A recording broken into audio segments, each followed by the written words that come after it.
Bride who left me for my brother, shows up drunk to stop my marriage to another woman.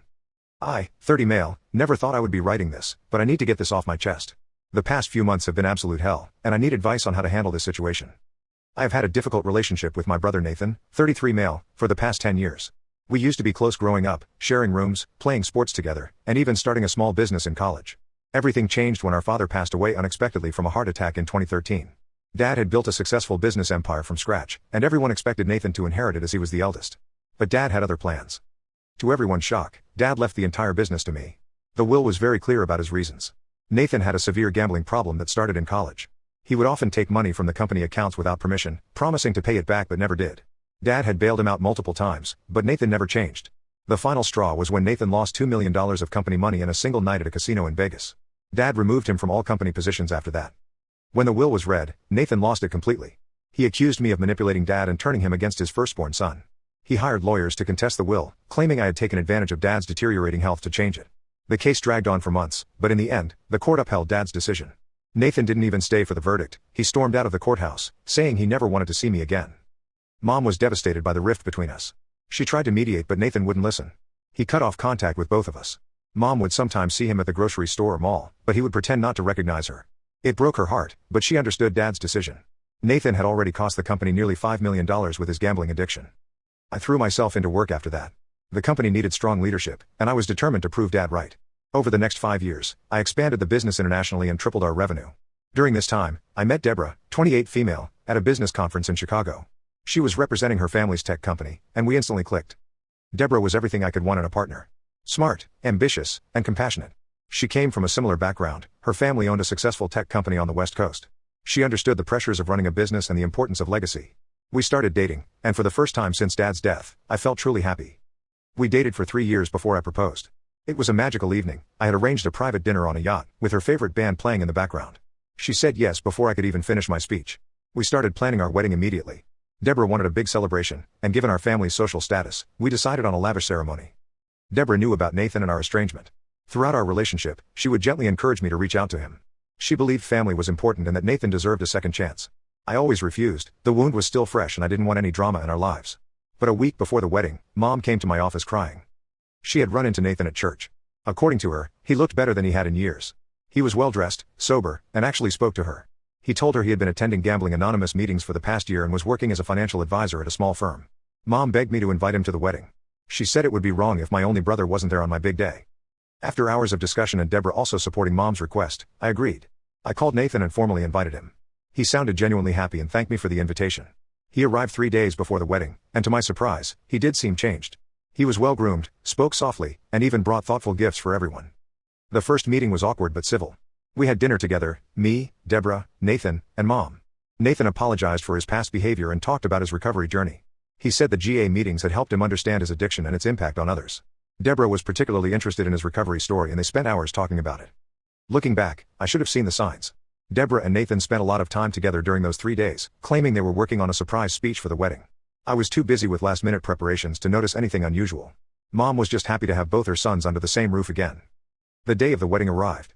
Everything was perfect, the venue looked magnificent, guests were arriving, and I was standing at the altar in my best suit. The music started playing but Deborah didn't appear. After 15 minutes of uncomfortable murmuring from the guests, her sister Emma came running in, mascara streaming down her face. She handed me a note with trembling hands. The note destroyed my world. Deborah wrote that she couldn't go through with the wedding because she had fallen in love with Nathan. She said they had connected deeply over the past 3 days in a way she never had with me. She wrote that she felt alive with him in a way she never did in our 5-year relationship. The last line was an apology for the public humiliation. I couldn't process what I was reading. My brother and my bride had betrayed me in the worst possible way. Before I could react, someone informed me that they had been seen driving away in Nathan's car. My perfect day had turned into a nightmare. I had to face 300 guests and tell them the wedding was cancelled. The shame and humiliation were overwhelming. Mom took charge and handled the guests while I locked myself in the bridal suite with a bottle of whiskey. The next few days were a blur. We found out through social media that Nathan and Deborah had gotten married in a quick ceremony in Vegas. Deborah's family was mortified. Her father called me personally to apologize, saying he had no idea his daughter could do something so cruel. I canceled the honeymoon, sold our house and all joint properties, and donated all the wedding gifts to charity. I wanted nothing that reminded me of them. Mom supported me through everything and officially cut ties with Nathan again. She said she could never forgive him for what he did to her younger son. The next few months were the darkest of my life. I had severe trust issues and couldn't even think about dating. I drowned myself in work, often sleeping in my office. The betrayal had broken something inside me, and I wasn't sure if I could ever fix it. But as they say, life had other plans. Update 1. A lot has happened since my last post, and I think it's time for an update. First, I want to thank everyone for their supportive comments on my original post. Your words helped me through some really dark days. The first few months after the wedding disaster were brutal. I basically lived in my office, working 18-hour days just to avoid going home to an empty house. I lost weight, barely slept, and pushed away everyone who tried to help. Mom was worried sick about me, but I couldn't deal with her concern. It just reminded me of how she had convinced me to invite Nathan to the wedding.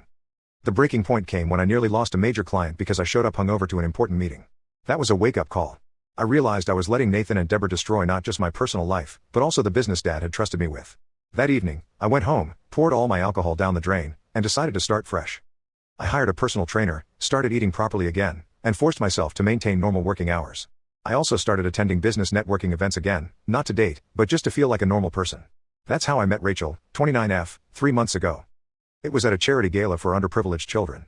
I was there representing our company's charitable foundation, and Rachel was one of the main organizers. She runs a nonprofit that provides education and support to kids from low-income families. Initially, I barely noticed her. I was just there to present our donation and leave. But during the presentation ceremony, something amazing happened. One of the kids Rachel worked with, a 7-year-old boy named Tommy, ran up to her crying because he had spilled juice on his only dress shirt. Instead of getting annoyed at the interruption, Rachel calmly took off her expensive silk shawl, wrapped it around Tommy's shoulders like a cape, and told him he looked like a superhero. The way she turned that child's tears into laughter. It was magical. After the ceremony, I found myself wanting to know more about her work. We ended up talking for hours about her programs and the children she helped. Not once did she try to flatter me or hint at my wealth. She was genuinely passionate about her cause. It was refreshing to meet someone who cared about more than just money and status. We started meeting regularly, initially under the pretense of discussing potential partnerships between her nonprofit and my company's foundation. Rachel was different from anyone I'd ever met. She didn't push me to talk about Deborah or Nathan, even though she knew who I was. My story had become quite a scandal in our social circles. Instead, she shared stories about her kids, as she calls her students, and their small victories. Slowly, I found myself opening up to her. I told her about Dad, about Nathan's gambling, about the betrayal. She just listened, really listened, without trying to fix me or offer platitudes. When I finished, she simply said, "Their actions reflect on them, not on you." Those words hit me harder than any therapy session could have. 2 weeks ago, during one of our regular dinner meetings, I realized I had fallen for her. We were discussing one of her students who had just gotten a scholarship, and her entire face lit up with pride. Without thinking, I asked her out on a proper date. She smiled and said she'd been waiting for me to ask.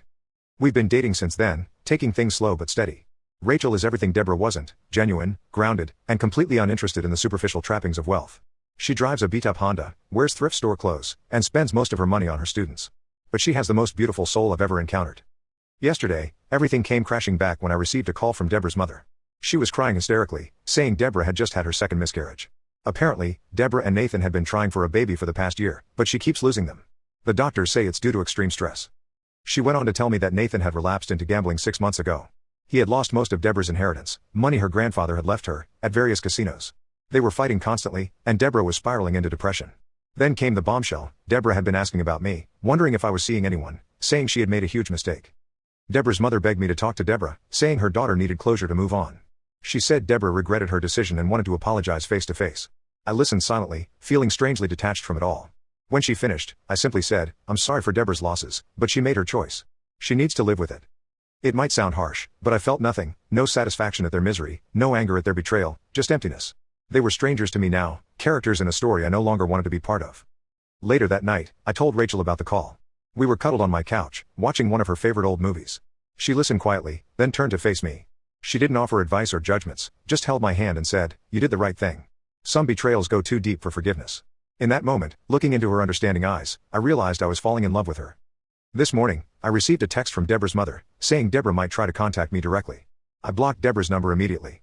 My life is finally moving in the right direction, and I won't let their drama pull me back into that darkness. Rachel and I have plans to visit some of her students this weekend. They're putting on a play she helped them write. That's the kind of future I want to focus on now. Update 2. I didn't expect to be updating again so soon, but a lot has happened in the past 3 months that I need to share. First, the good news: life with Rachel has been amazing. She moved in with me last month after her apartment building was sold to developers. Initially, she was hesitant about moving into my mansion. It's really just a large house, but seeing her add personal touches to the space has made it feel like a real home for the first time. Rachel has transformed not just my house but my entire life. She convinced me to turn one of the unused rooms into a study space for her students. Now twice a week, kids from her program come over for tutoring sessions. The sound of children laughing and learning has replaced the echoing emptiness that used to haunt these halls. We've been talking about our future together. Rachel wants to expand her program to other cities, and I've been helping her develop a business plan. We're happy, truly happy. But yesterday, something happened that shook our peaceful life. I was in my office reviewing quarterly reports when my secretary buzzed to say my brother was here. Before I could refuse to see him, Nathan had already pushed his way in. I barely recognized him. The well-groomed man who showed up at my wedding was gone, replaced by someone who looked like he'd been sleeping rough. His expensive suit was wrinkled and stained, his face unshaven, and he reeked of alcohol and cigarettes. He stumbled to my desk, begging for help. Through his slurred speech, I learned that he had lost everything. He had started gambling again 6 months ago, small bets at first, then larger and larger amounts as he tried to win back his losses. He had burned through his savings, maxed out multiple credit cards, and finally turned to Deborah's inheritance, the money her grandfather had left her in a trust. Nathan had somehow convinced Deborah to give him access to her trust fund, promising to invest it in sure things. Instead, he lost it all at various casinos. When Deborah found out, she was devastated. She had been saving that money to start her own business. She filed for divorce last week and kicked him out of their house. As he talked, I sat there silently, watching the man who had stolen my bride destroy himself. He said they had been fighting constantly since the first miscarriage. Deborah blamed him for her stress, saying his gambling and lies were making it impossible for her to carry a baby to term. The second miscarriage had pushed her over the edge. Then Nathan said something that made my blood boil. He suggested that since Deborah was divorcing him, and I was still single, he clearly hadn't done his research, we could get back together. He said Deborah still loved me and had only married him in a moment of temporary insanity. He actually thought he was doing me a favor by giving her back. I stood up and pressed the security button under my desk. As 2 guards entered, Nathan started shouting that Deborah had never loved him, that she called out my name in her sleep, that they hadn't been intimate in months. I watched silently as they dragged him out, his shouts echoing down the hallway. After he left, I sat in my office for hours, processing everything. I called Rachel and told her I'd be late. She immediately offered to come to the office, but I needed time alone. For the first time since the wedding disaster, I allowed myself to really feel the anger and hurt I'd been suppressing. When I finally got home that night, Rachel was waiting with dinner and a shoulder to cry on. I told her everything Nathan had said, including his suggestion about Deborah. She listened without interrupting, then asked me a simple question: "Are you okay?" Not if I still had feelings for Deborah, not if I was thinking about taking her back, just if I was okay. That's when I knew what I had to do. I had been planning to propose to Rachel on her birthday next month. I had already bought the ring, a simple sapphire that reminded me of her eyes. But after Nathan's visit, I realized I didn't want to wait. Right there in our kitchen, still in my work clothes, I got down on one knee and asked her to marry me. She started crying and said yes before I could even finish my speech. We're planning a small wedding next week. Just close family and friends, no elaborate ceremonies or grand gestures. Rachel wants to use the money we saved to set up a scholarship fund for her kids. Mom is thrilled, she adores Rachel and has been dropping hints about grandchildren since Rachel moved in. I've instructed my security team not to let Nathan anywhere near my office or home. I've also hired a private investigator to keep tabs on him and Deborah, just in case they try something at the wedding. It might seem paranoid, but after everything that's happened, I can't take any chances. Rachel thinks I should feel sorry for them, but I don't. They made their choices, now they have to live with the consequences. My focus is on my future with Rachel and the family we're going to build together. Update 3. The wedding is tomorrow, and I need to update you all on what's been happening. The past week has been intense, to say the least. Rachel and I have been busy with last-minute preparations for our small ceremony. We chose a private garden venue, much different from the grand hotel where my wedding with Deborah was supposed to happen. Everything was going smoothly until this morning when I received a letter at my office. The receptionist said a woman matching Deborah's description had dropped it off personally but left before security could speak to her. Just seeing her handwriting on the envelope made my stomach turn. Against my better judgment, I read the letter. Deborah wrote that she had been following my life through mutual business contacts and had heard about my upcoming wedding. She said her divorce from Nathan was almost finalized, and she had been doing a lot of thinking during their separation. The letter was 6 pages long, filled with explanations and apologies. She wrote about how marrying Nathan was the biggest mistake of her life. According to her, she got caught up in his charm and sob story about changing his life. She said she confused pity with love and made an impulsive decision that ruined 3 lives. She went into detail about their troubled marriage. After the initial excitement wore off, reality hit hard. Nathan's gambling addiction returned within months. He would disappear for days, then return with elaborate gifts bought with her money. When she got pregnant the first time, she thought it would make him change. Instead, the stress of his addiction and constant lies caused her to lose the baby. The second pregnancy was even harder. Nathan had started drinking heavily by then. She would lie awake at night, worried about where he was and what he was gambling away. She lost that baby too, and something in her broke. That's when she finally filed for divorce. The most disturbing part of the letter was her confession that she had never stopped loving me. She claimed that during their entire marriage, she compared Nathan to me. She wrote that she missed my stability, my kindness, and the life we had planned together. She begged for another chance, saying she would spend the rest of her life making up for her mistake. After reading the letter, I sat in my office for a long time, then called Rachel. When I told her about the letter, she immediately left her charity event and came to my office. She asked if I wanted to postpone the wedding. Her lack of jealousy or drama amazed me, she simply wanted to make sure I was certain about us. I responded by tearing up Deborah's letter and pulling Rachel into a kiss. Deborah and Nathan were my past, a chapter of my life that I had closed. Rachel is my future, and I've never been more certain about anything. Later that evening, Mom called in a panic. Apparently, both Nathan and Deborah had been calling her nonstop, begging for details about the wedding. They wanted to come and make things right. Mom told them she would call the police if they showed up. She also hired extra security for the venue, just in case. Rachel's family has been incredibly supportive through all this. Her father, a retired judge, offered to get a temporary restraining order against both Nathan and Deborah. We declined. We don't want to give them any more attention or power over our lives. Tomorrow, I'm marrying the woman I love, surrounded by people who genuinely care about us. The guest list is small, just 50 people compared to the 300 I had invited to my wedding with Deborah. But every person attending tomorrow truly wants to be there for us. Rachel is spending the night at her parents' house. She insisted on following at least one wedding tradition. I'm sitting here in our home, writing this update, and feeling nothing but peace. The hurt and anger that consumed me for so long are gone, replaced by genuine happiness and excitement for our future. To those who might be going through similar betrayals, it gets better. Sometimes people leave your life to make room for someone better. Rachel taught me that love isn't about grand gestures or shared social status. It's about finding someone who makes you want to be a better person every day. Update 4. This will be my final update. Rachel and I just returned from our honeymoon in Bali, and I want to share what happened at the wedding and after. The ceremony was perfect, small, intimate, and filled with love. Rachel looked stunning in her simple white dress. She chose to wear her grandmother's pearls instead of expensive jewelry, and she never looked more beautiful. We wrote our own vows, and there wasn't a dry eye in the garden when she spoke about how our relationship started with helping children and would continue doing the same. But of course, Deborah tried to ruin it. She showed up at the venue gates, completely drunk at 10 a.m. Security stopped her, but we could hear her screaming that she still loved me and that I was making a huge mistake. She was wearing what looked like her own wedding dress, the one she wore when she married Nathan. It was a pathetic sight. Rachel's father and brother handled the situation while I stayed with Rachel. Unlike Deborah's dramatic entrance at our previous wedding venues, this time I didn't let it affect our special day. Rachel squeezed my hand and whispered, "Nothing can ruin this day." She was right. We had security escort Deborah to a cab and sent her home. Later we found out she had been drinking all night, driving from bar to bar, working up the courage to crash our wedding. Her father came to apologize, embarrassed by his daughter's behavior. He gave us a check as a wedding gift, but I returned it. We didn't want anything connected to that family. The reception was beautiful. Rachel's students had prepared a surprise dance performance. Watching her cry happy tears as her kids performed reminded me again why I fell in love with her.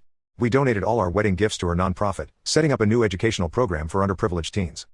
Yesterday, Mom called with news about Nathan and Deborah. Deborah had checked herself into a rehabilitation center for alcohol addiction. Apparently, after the failed wedding crash, she had a breakdown and her parents intervened. As for Nathan, he was last seen boarding a flight to Vegas. Some habits never change. This morning, I received a long email from Deborah's mother. She shared that Deborah had been diagnosed with depression and was finally getting help. She asked if I would consider visiting Deborah in rehab. I deleted the email without responding. Rachel and I had already decided, no more drama, no more past, just our future together. We're starting fresh. I've changed my phone number and email. Rachel and I are focusing on expanding her nonprofit nationally. We're also planning to start our own family soon, but first, we want to help as many kids as we can through the foundation. Looking back, I realized Deborah and Nathan's betrayal led me to where I truly belonged. If they hadn't done what they did, I might never have met Rachel. I might have been trapped in a marriage with someone who didn't really love me. Sometimes the worst betrayals lead to the best outcomes. To everyone who followed my story and offered support, thank you. This chapter of my life is officially closed. Rachel and I are building a life based on trust, mutual respect, and genuine love. Sometimes you have to go through hell to find your heaven.